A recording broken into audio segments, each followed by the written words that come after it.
The fog rolled thick through the narrow alleyways of Whitechapel, curling around the cobblestones like a shroud. It was the autumn of 1888, and London's East End was a place where desperation wore a human face. The smell of coal smoke, sweat, and decay hung in the air like a curse. Somewhere in that maze of shadows, a man moved unseen, a man whose name would echo through history louder than any monarch or general. To some, he was a phantom. To others, a monster of flesh and blood. The world would come to know him as Jack the Ripper. For over a century, the question has lingered like the fog itself: who was Jack the Ripper? Theories have swirled, royal conspiracies, deranged doctors, artists maddened by disease. Yet, the truth has always seemed to dissolve the closer anyone came to touching it. But what if the answer was hiding in plain sight? What if science could finally whisper the name that Scotland Yard never could? In 2006, a silk shawl was pulled from history's shadows. It bore stains, blood and something else, from one of the Ripper's victims. And through that century-old fabric, modern DNA testing promised a revelation, a name, a match, an ending. But before we reach that discovery, we must first return to the streets where the legend was born.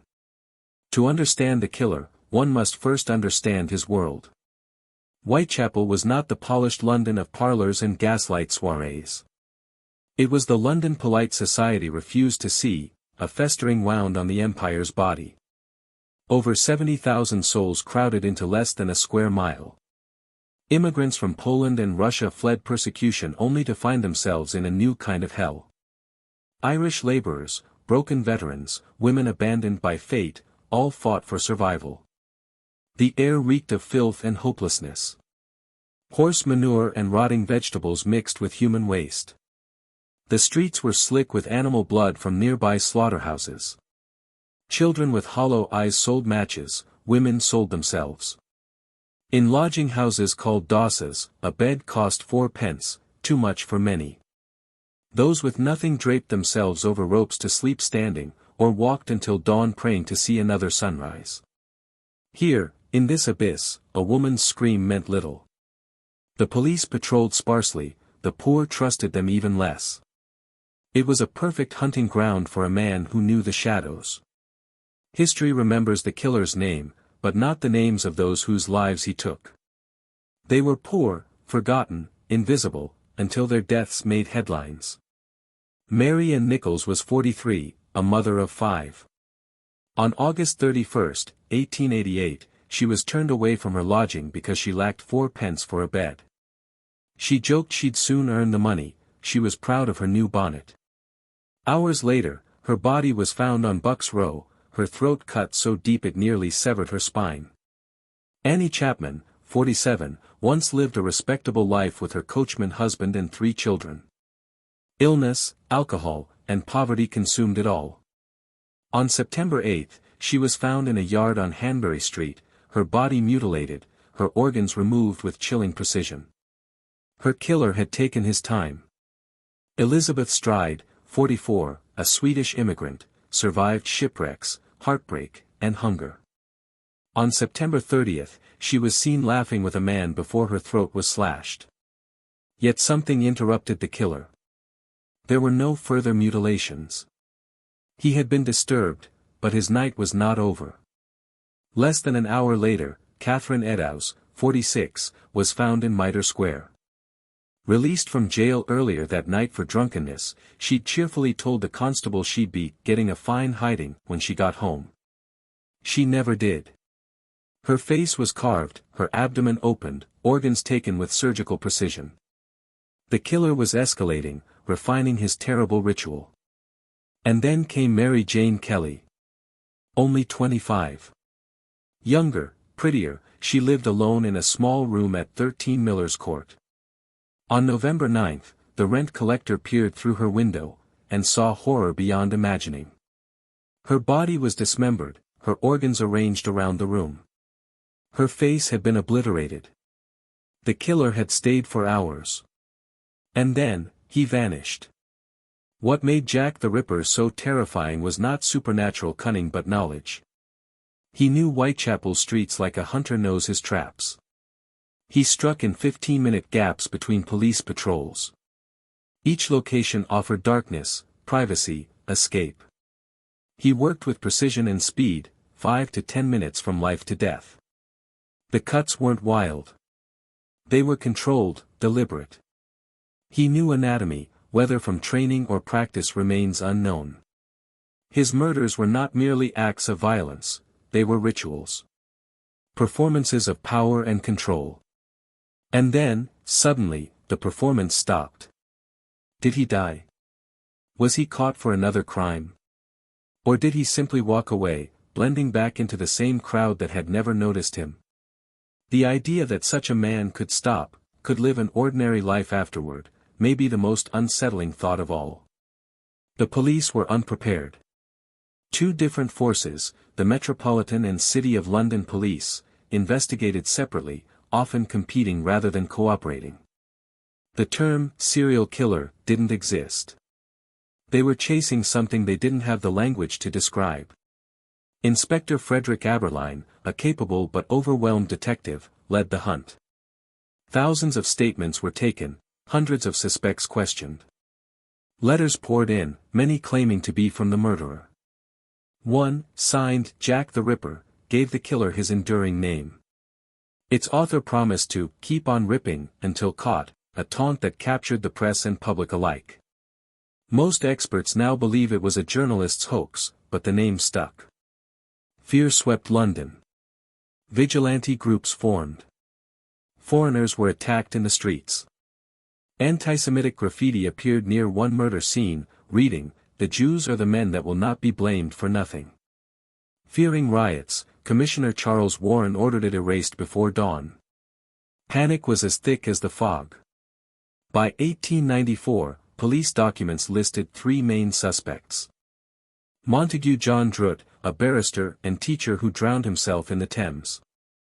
Michael Ostrog, a Russian criminal with violent tendencies. Aaron Kosminski, a Polish Jewish immigrant and hairdresser later institutionalized for insanity. But the evidence was thin. Forensics was primitive. No fingerprints, no DNA, no way to link suspect to scene. The trail went cold, and Jack the Ripper slipped from criminal case to eternal legend. Decades passed. Myths multiplied. Then, in 2006, businessman Russell Edwards bought a silk shawl at auction, allegedly taken from Catherine Edow's crime scene. It was said to have been kept by a police officer, Amos Simpson, as a macabre keepsake. On it, dark stains. Blood. Something more. Edwards turned to Dr. Jari Louhelainen, a molecular biologist. Using advanced techniques, Louhelainen extracted mitochondrial DNA, genetic material passed down the maternal line. The results were astonishing. One sequence matched a living descendant of Catherine Edow's. Another matched a descendant of Aaron Kosminski's sister. If accurate, this meant that the shawl carried the blood of the victim and the biological trace of the suspect. After 137 years, science had done what history could not, it had named Jack the Ripper. The world erupted. Headlines screamed, "Case closed." Books, documentaries, interviews followed. The Ripper had a face at last, a poor, troubled barber from Poland who died in an asylum in 1919. But truth, like fog, is deceptive. Scientists quickly raised objections. Mitochondrial DNA, while powerful, cannot identify an individual, only a maternal lineage. A match doesn't prove Aaron Kosminski himself touched the shawl. It could have been anyone from his extended family line. Then came the question of provenance. There was no official record of the shawl ever being collected at the scene. No chain of custody. Victorian police were meticulous, and yet the item appeared in no evidence logs. For over a century, it passed through private hands, displayed, touched, possibly washed. Contamination was almost certain. Worse still, the DNA analysis was never peer-reviewed. The methods were described in a popular book, not a scientific journal. Without independent verification, the claim could not be validated. In short, the shawl may indeed be old. The stains may indeed be real. But whether they link Catherine Eddowes to Aaron Kosminski is still uncertain. And yet, Kosminski remains compelling. He lived in Whitechapel, worked with razors, suffered from delusions and auditory hallucinations. Police documents from the time suggest they suspected a Polish Jew identified by a witness who refused to testify. In the margin notes of former Chief Inspector Donald Swanson, written decades later, he described the suspect's institutionalization, a man who fits Kosminski's life exactly. He was confined to an asylum in 1891, just 2 years after the murders stopped. He died there in 1919, forgotten. Coincidence? Perhaps. But to investigators both then and now, it felt like more than that. Even if science one day proves Kosminski's guilt beyond doubt, the legend of Jack the Ripper would not fade. Because this story is not merely about one man's cruelty, it is about what allowed him to exist at all. Whitechapel was a crucible of human neglect. Poverty, addiction, class division, all forged the perfect storm. The Ripper thrived because his victims were invisible. Society had already turned away before he struck. The same blindness that let him kill also let him vanish. We remember his name because it chills us. We forget theirs because it shames us. Mary Ann Nichols, Annie Chapman, Elizabeth Stride, Catherine Eddowes, Mary Jane Kelly. They were not just names on coroners' lists, they were mothers, daughters, women who laughed, who dreamed, who deserved better than to become footnotes in someone else's horror story. The Ripper's tale reveals more about us than about him, our fascination with monsters, our hunger for answers, our need to stare into darkness and believe it has a face. So, was Aaron Kosminski Jack the Ripper? The shawl suggests he might have been. Science whispers his name, history nods in agreement, yet the fog of uncertainty never fully lifts. Perhaps that's fitting. Some mysteries endure because we need them to. The truth, after all, isn't always what we seek. What keeps us coming back to these blood-stained streets isn't the identity of the killer, it's the reflection we find there of ourselves. The gaslights are long extinguished. The cobblestones are silent. But somewhere in the alleys of memory, the faint echo of footsteps remains. After 137 years, the fog is lifting, but the shadows, they never truly disappear.